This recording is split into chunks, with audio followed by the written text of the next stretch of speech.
Hi friends, I'm Rebecca. Welcome to Squintillions. I've spent the last month or so working on the beginner's guide to building financial success, which is available as a free PDF download on the Squintillions website. The link is in the description below. This guide covers 20 financial tips to help those new to personal finance get on the path of financial success. The guide was written with those in mind who live in the United States and are new to handling finances. So, people who are teenagers, college students, or anyone who has been letting someone handle their finances in the past. In this video, I'm going to summarize the top 10 tips. Throughout the guide, I also refer to books and online articles and tools that will help you further explore the topic. Head to the Squintillions website to download the document so you can have all the tips and full detail. Here's the legal disclaimer. Information shared on Squintillions is based on my experiences, thoughts, and research and is not intended as professional advice. My intention is to give you a starting point. Please do your own in-depth research before investing in anything. Let's get started. Number 1, be smart about paying off your debt. Always pay at least the minimum amounts on any debt that you have so you can avoid incurring additional fees or penalties. This is particularly important for credit cards, which tend to have interest rates ranging between the mid-teens and the mid-20s. It is best to pay off credit cards every month in full. When you make additional payments on debts you owe, pay off debts with higher interest rates first. So credit cards would usually be the thing that you would pay off first, as they tend to have pretty high interest rates. Next, you might be paying off a car loan or a personal loan. Then probably you'd be paying off your student loans. Finally, if you have a mortgage, pay extra on your mortgage, particularly in the early years of the mortgage. This leads straight into tip number 2, pay extra on your mortgage. Mortgages work by skewing the payments so that early in the repayment of the mortgage, you are mostly paying the interest to the lender and a small amount of the principal toward the equity in the property itself. If you are in the early term of your mortgage, you may wish to make additional payments to lower how much you will ultimately pay in interest. Doing this allows you to pay off a greater portion of the principal amount early on. Use a mortgage calculator, such as the one at bankrate.com, to play around with how paying different additional amounts on your mortgage will affect the total amount you will pay to the lender.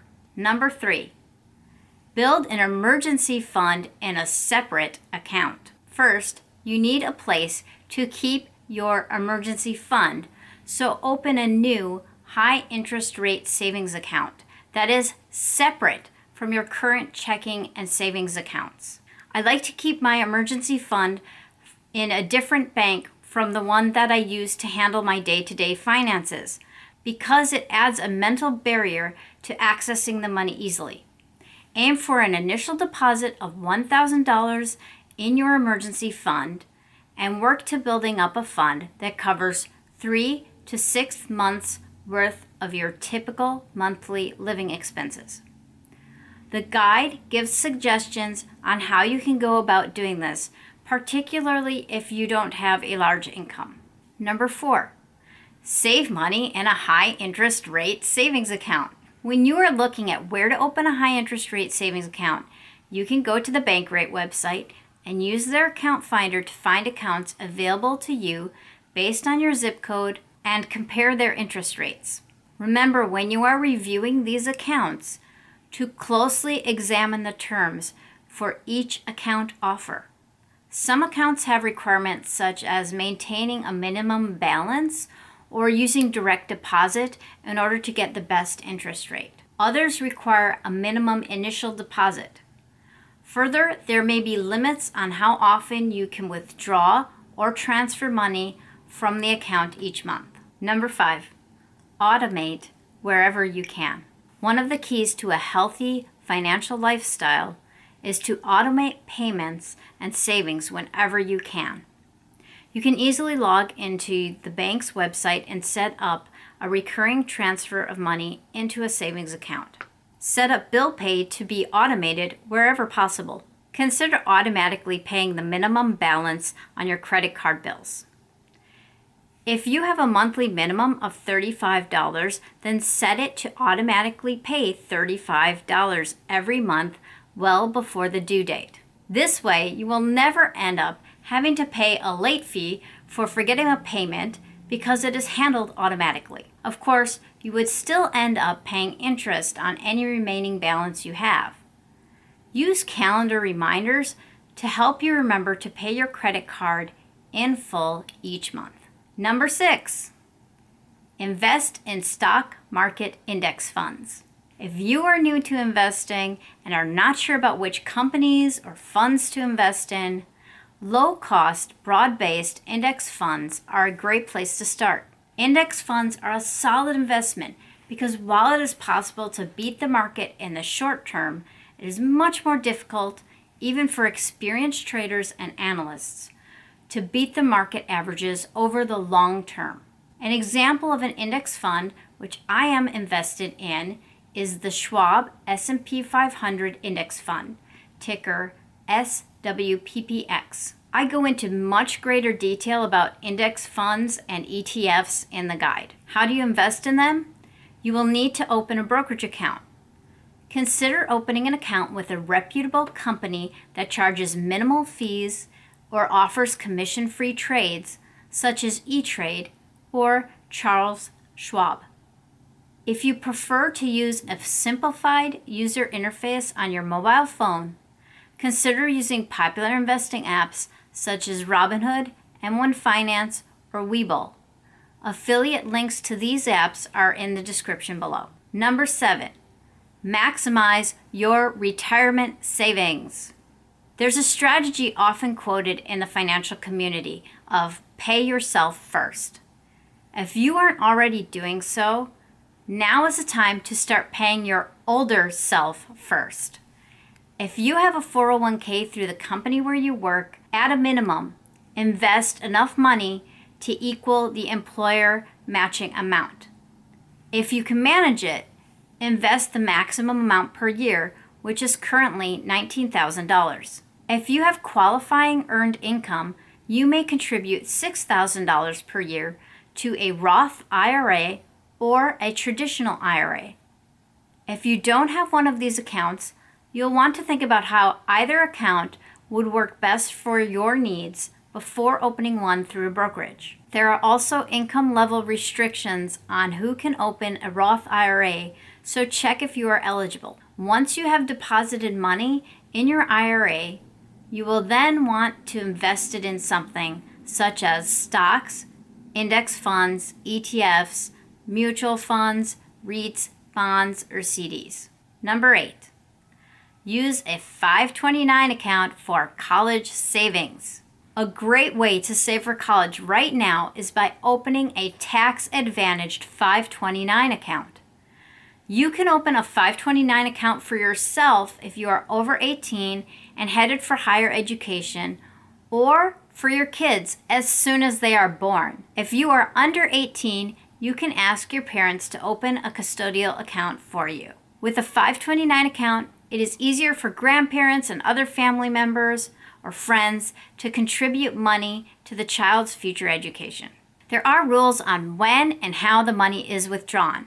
Also, 529 plans vary from state to state. So carefully read the details of the account and check on the administrative fees before you open it. Plans will have different investment vehicles available. For example, the plan I have for my sons has age-related funds that automatically redistribute the assets in order to decrease the risk level of the investments as the kids get older and closer to college age. Number 9, Keep other people's hands off your money. Do not lend your money to friends or family or strangers.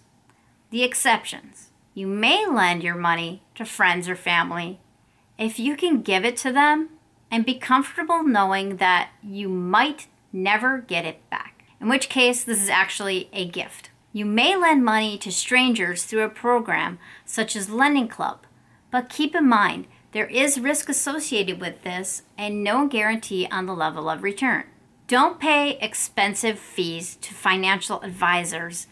I advise against opening accounts where the advisor takes a percentage of your balance as a fee. These fees can add up to thousands of dollars per year depending on your balance. If you work with a financial advisor, be sure they are looking at your overall financial picture and are incorporating your financial goals. You do not want to pay extraordinary amounts of money for someone who only handles buying and selling stocks, ETFs, and mutual funds, etc., things that you could do yourself at a very low cost. Also, be wary of get-rich-quick schemes on the internet and people selling courses or tickets to events. There is so much information available for free in books from the library or on YouTube and on internet news and blogs. Start by learning as much as you can for free before you buy any courses. You can always type into Google search the name of the company or person or the course you are looking into, along with the word scam or legit, to learn other people's opinions of that material. If there's something bad, it will come up. Once you've exhausted the free resources, then sure, feel free to go ahead and pay for hopefully lower priced courses and attend events that will help you grow in your field of interest. Number 10, use credit cards with rewards. Does your credit card give you cash back or points for travel? If not, it is time to investigate opening a new credit card account, assuming you have a credit card already. First, check with the credit card company you already do business with. You may be able to switch to a new credit card program with rewards without giving up your current account and associated card number. Otherwise, you can search for articles online to the best credit card rewards programs available, whether for cashback or for travel rewards.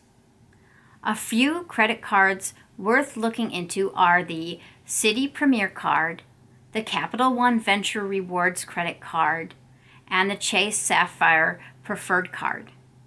If you're an Amazon Prime member and shop on Amazon often, sign up for the Amazon Prime Rewards Visa Signature Card and use it for all of your Amazon purchases to get 5% off.